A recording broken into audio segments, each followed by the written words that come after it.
Now, as far as you being an author, you've written nonfiction work before. So what motivated you to write fiction and to write the Ho saga? Well, that's a good question. One I've asked myself several times, because fiction, I found out, is much more difficult than nonfiction. Nonfiction is pretty straightforward. Outlines are simple. You used your regular sources. It was like my PhD work. It was fairly straightforward and easy to do, a little time-consuming. But fiction, on the other hand, requires a whole lot more. I mean, I don't think I had the grasp when I started on how characters play in fiction and how conflict is derived in fiction. I was really lucky. I had an idea about what I wanted to do, and that was the seed for Future Discovered. And I started writing, and I got about 30,000 words done. And then I went to a workshop sponsored by Bob Mayer, New York Times bestselling author, and his wife, Deb. And I realized how far off base I was. And so I went back, threw away all that, and started over again. But I really had, I think, a lot of help from those two people. And some of the people I met in the workshops. There's a romance writer known as Liz O'Connor, who continues to help me along. I don't write romance books, but she's been really helpful in the writing process. So getting started had a kernel of an idea, thought it might be easy, only to find out it wasn't easy, but I kept going at it.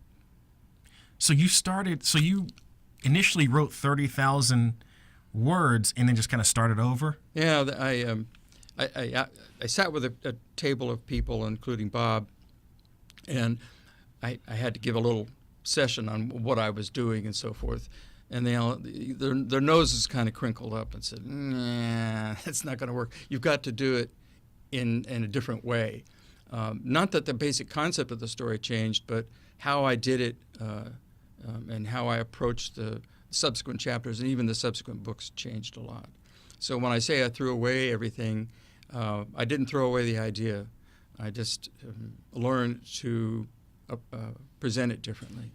And that's how you approached Future Discovered.